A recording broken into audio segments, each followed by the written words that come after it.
Hey, Jake here. I want to thank you for sharing part of your day with me.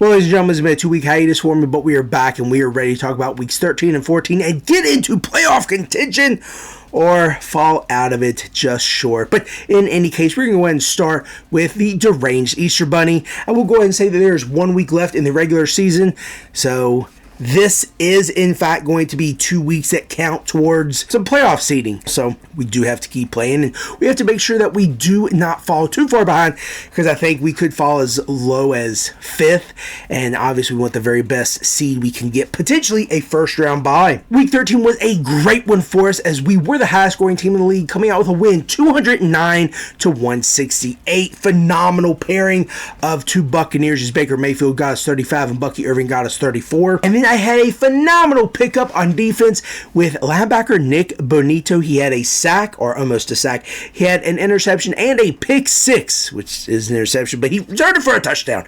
So that's phenomenal. He got me 30 points. So, good pick by me. As far as the people who didn't do well, we scored over 200 points, and we were the highest scoring team in the league. So everyone pretty much did their job.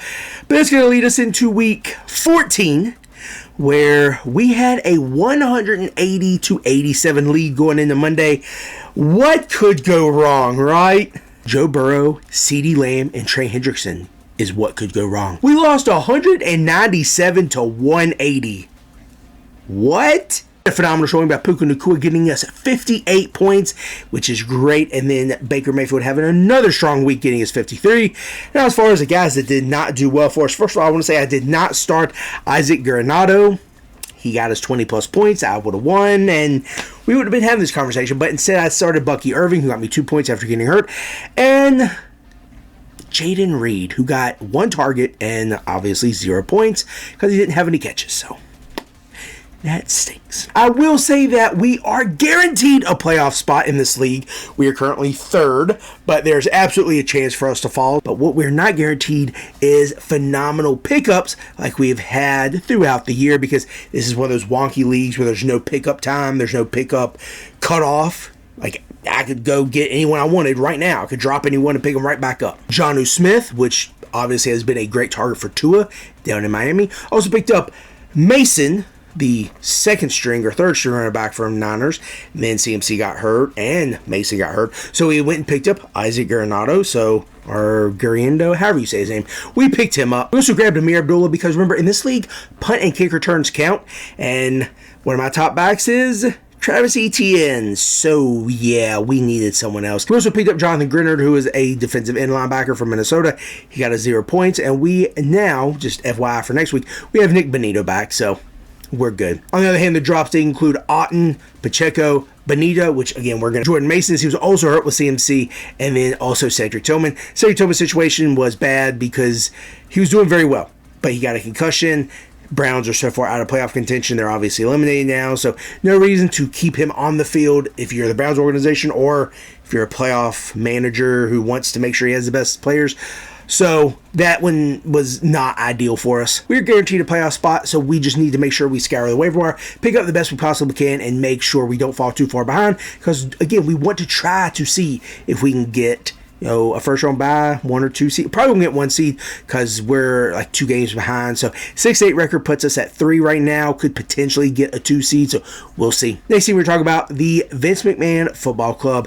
This is another league with my fraternity brothers. So always happy to have bragging rights. However, they definitely have bragging rights over me this year, as we did not have a great year. However, week 13 was a pretty epic matchup between me and a guy who was vying for a playoff position. It came down to the Monday night game. My opponent did have Bo Nix starting for him at quarterback, and I was done with everyone, so I had no chance at getting any more points. Well, what happened was the very extra, unnecessary deep ball that Bo Nix threw, I believe it was in the 3rd quarter, that resulted in an INT, and that is what gave me the lead and the overall win, 141-139. I believe I knocked him out of playoff contention, so that was great on us. Our leading scorer was Matthew Stafford with 20, and then Michael Westbrook-Akine with 18. He did pretty well for us, sending his touchdown streak and scoring 2 for us, even though he only had 3 catches on the night for a few yards.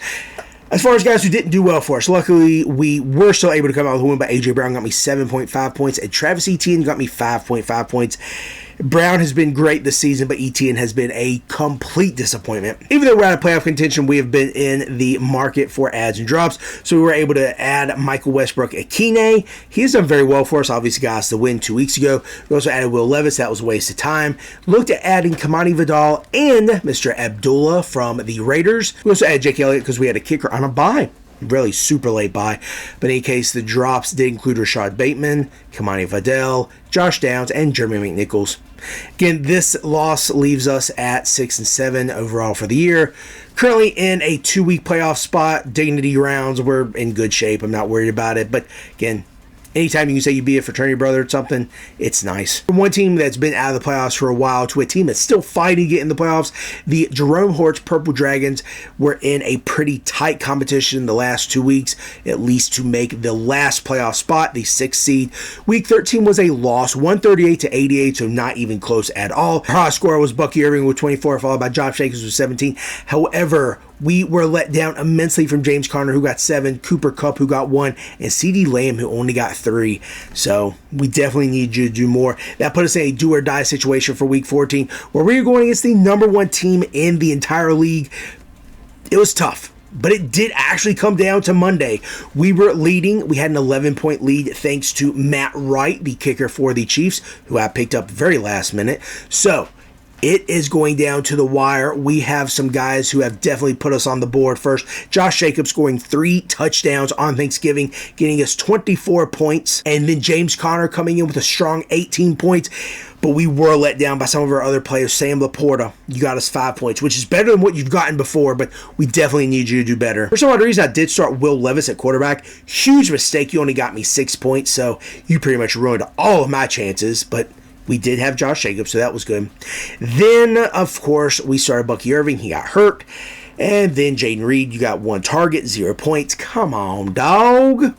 So again, it comes down to Monday. We're leading by 11, and they only have 1 person left. However, that 1 person was Joe Burrow. You know how this goes. We lost 115-96, and that put us at 6-8 and in 7th. The top 6 teams go, and the 6th seeded team was 6-7-1. They had a tie, putting them in a half-game lead over us. If you've been watching since baseball season, you'll know that I missed 2 playoff spots because I lost to teams by half a game. That was very frustrating. This one stings, not because we lost and didn't go to the playoffs, but because of how we lost. Because, again, this is where a half game gets us again. 1 more game and we'd have been in, but shoulda, coulda, woulda. We will go over the adds and drops because we did have quite a few here who did help us get to this point. Obviously, we were still in playoff contention up until last week. One of our top pickups was Isaac Garanado. We did start him. Unlike in another league, we did start Mr. Garanado, so that was good on us. We also picked up Will Levis, which was a waste. Keon Coleman, who doesn't even play anymore. Gus Bus, which is breaking down as of late. John Parker Romo, who got cut, so I had to pick up Matt Wright, which did lead us to the drops, including John Parker Romo. Justin Tucker, which is probably the worst and hardest one on there. The Gus Bus, Gus Edwards, Jonathan Brooks, and Josh Downs. So again, we are in the playoffs. Not in the way we want to be. We're in the dignity rounds, as I like to call them. So we'll continue to scour the waiver wire, see what we can do, and see if we can at least come out with a 7th place finish. And the last team we're going to talk about, the Party Time Party Boys. The last few weeks, this team has been in a win or go home type of situation. Week 13 was no different. We came out on top 176-138, keeping our playoff hopes alive. Our top scorer was Bucky Irving with 24, followed by a duo of 21-point scorers in Josh Jacobs and Trey McBride. No one really disappointing in this game other than our CJ Stroud only scoring 14, opposed to the opponent's Caleb Williams, who scored 26. As we move to Week 14, that was another win and in type of situation, as there was a 3-way tie going into this game. If we won, we were going to get the nod. If we lost, like I said, it was go home. We were playing the number 1 team in the league, so it was going to be tough. And it actually did come down to Monday, as he had Jamar Chase. That is not someone you want to have to win you a game by not performing well. So, as you can assume, we were able to come out on top 159-150. Our top scorers were a duo of Miami Dolphins, Tyreek Hill and Hawk Tua Taga scratching the back of my neck Villalobos, having 28 points, followed by Josh Jacobs with 24 and Kyron Williams with 23. Luckily, we didn't need Jaden Reed because you had 0. Come on, dog. The after these past 2 weeks were monumental as we did add Tua. We also did add the Eagles defense and also Tucker Kraft. And the drops include the Houston Texans defense to Mario Douglas and tight end quarterback Swiss Army knife Taysom Hill, who ended his season with an injury. This win secured us a spot as the 6th seed, and we're going to be taking on the 3 seed in a rematch of the regular season where we lost 139 to 112. It's going to be a good game, and I do hope that we come out on top. I'll be looking forward to giving you the update next week as we're going to be talking at least one more week of regular season with the Drainage Easter Bunny, and obviously we have playoff matchups with a few of these other teams. That is going to do it for the recaps. Now let's talk about people you should add. I know it's a little late, but we have to absolutely talk about some running backs. Obviously, with CMC going down and Mason going down and possibly Granado being down, Patrick Taylor Jr. is the next guy up in that 49ers backfield. Another running back to look at, Sincere McCormick, took over as the Raiders' leading running back last week. Probably not going to give it up. Amir Abdullah is definitely a passing down back and also returns kicks and punts. So McCormick is going to be your top guy there in the Raiders offense. I don't know how much you want to rely on that, though. Moving to wide receiver, you need to look at Adam Thielen. He's not the sexiest pick, but he is going to do some work for you. He's been back 3 games, had at least 57 yards. The last 2 games, he's had at least 8 catches with 99 yards, scored a touchdown as well. And who else is Bryce going to throw to? Xavier Leggett is definitely doing some work as well, but Thielen's the workhorse there. And finally, as ugly as he is, Jerry Jeudy. He has had a great last few games, getting as few as 64 yards and as many as 235. He has had 3 touchdowns in his last 4 games. So the ugly man should be the guy that you want to look at. That's going to do it for the wrap-up and the people I think you should add. I know it's a little late coming out, but better late than never. This is JK. I want to thank you for sharing part of your day with me.